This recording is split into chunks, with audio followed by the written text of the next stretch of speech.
প্রিয় নবীজি সাল্লাল্লাহু আলাইহি ওয়াসাল্লামের শুভ আগমনের দিনকে শাব্দিক অর্থে ঈদের দিন বললে যদি বেদাত হয়, তাহলে সবচেয়ে বড় বেদাতি ছিলেন কওমি দেওবন্দি আকাবিররা। কারণ ওনারা ওনাদের খুশির দিন, মুক্তির দিন এবং বিভিন্ন দিনকে ওনাদের কিতাবে ঈদের দিন বলে গিয়েছে। মাওলানা হুসাইন আহমেদ মাদানী রহমতুল্লাহ আলাই ওনার নকশে হায়াতের দ্বিতীয় খণ্ডে 141 নম্বর পৃষ্ঠায় বলে, হামারি রেহাই কা দিন হামারে লিয়ে ঈদ কা দিন থা। আমাদের মুক্তির দিন আমাদের জন্য ঈদের দিন ছিল। আবুল হাসান আলী নদভী রহমতুল্লাহ আলাই উনার মারিফুস সিয়ারের দ্বিতীয় খণ্ডে 452 নম্বর পৃষ্ঠার মধ্যে বলেন, ফাতহে মক্কা কা দিন ইসলাম কি সবসে বড়ি ঈদ থি। মক্কা বিজয়ের দিন ইসলামের সবচেয়ে বড় ঈদ ছিল। তিনি এখানে শুধু ঈদের কথা বলেনি, অথচ তিনি এখানে বলেছেন ইসলামের সবচেয়ে বড় ঈদ ছিল। আশরাফ আলী থানভী রহমতুল্লাহ আলাই উনার এমদাদুল ফাতোয়া 4 নম্বর খণ্ডে 127 নম্বর পৃষ্ঠায় বলেন, আগার শুয়ার বিবি কো খুশ কর দে তু উসকে লিয়ে ইয়ে দিন ঈদ হে। যদি স্বামী স্ত্রীকে খুশি করে তবে তার জন্য সেই দিন ঈদের দিন। তাকি উসমানী সাহেব উনার বড় ভাই সম্পর্কে লিখতে গিয়ে বলেন, हमारे लिए उससे बढ़कर रोज ईद कोई ना होता जब वो कराची आ जाते। আমাদের জন্য এর চেয়ে বড় ঈদের দিন আর হতো না যখন তিনি, অর্থাৎ ওনার বড় ভাই যখন করাচিতে আসতেন। এইভাবে অসংখ্য দেওবন্দি ওলামাই কেরামগণ ওনাদের খুশির দিনকে ঈদের দিন বলে গিয়েছে।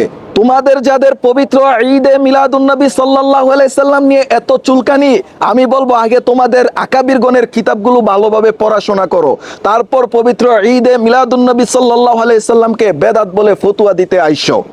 যদি প্রিয় নবীজি সাল্লাল্লাহু আলাইহি সাল্লামের শুভ আগমনকে শাব্দিক অর্থে ঈদের দিন বলা বেদাত হয়, তাহলে তো সবচেয়ে বড় বেদাতি ছিলেন কওমি দেওবন্দি আকাবিররা। প্রিয় নবীজি সাল্লাল্লাহু আলাইহি সাল্লামের শুভ আগমনের দিন কোনো মুসলমান যদি খুশি হয়ে দোয়া মাহফিলের আয়োজন করে, হামদে নাতের আয়োজন করে, এখানে বেদাতের কি পাইলেন আপনারা? যদি এখন আপনারা প্রশ্ন করেন কোন সাহাবায়ে কেরাম কি প্রিয় নবীজি সাল্লাল্লাহু আলাইহি সাল্লামের শুভ আগমনে এইভাবে ওয়াজ মাহফিলের আয়োজন করেছিল, তাহলে আমি বলবো কোন সাহাবায়ে কেরাম কি খতমে বুখারীর অনুষ্ঠান করেছিল? কোন সাহাবায়ে কেরাম কি আপনাদের মতো এমন ইজতেমা পালন করেছিল? কোন সাহাবায়ে কেরাম কি আপনাদের মতো 3 দিন 40 দিনের চিল্লাই গিয়েছিল? তাহলে এইগুলা কি আপনাদের বেদাত হয় না? আপনাদের প্রতি কাজে কাজে বেদাত দিয়া ভরা। আর আপনারা প্রিয় নবীজি সাল্লাল্লাহু আলাইহি সাল্লামের শুভ আগমনে কেউ যদি ওয়াজ ও দোয়ার মাহফিলের আয়োজন করে, হামদে নাতের আয়োজন করে, সেখানে বেদাত খুঁজতে আসেন, এতেই তো বোঝা যায় আপনাদের দুশমনিটা প্রিয় নবীজি সাল্লাল্লাহু আলাইহি সাল্লামের শানে।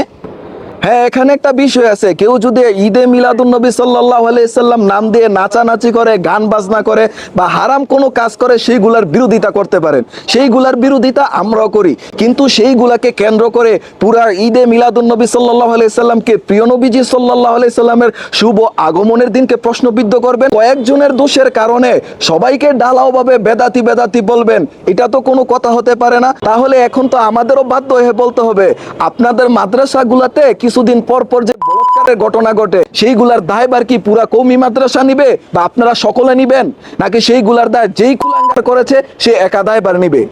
ঠিক তেমনি ভাবে কেউ যদি ঈদে মিলাদুন্নবী সাল্লাল্লাহু আলাইহি সাল্লাম নাম দিয়ে কোনো অনৈতিক কাজ করে, তাহলে সেটার দায় সে একান্তভাবে নিবে।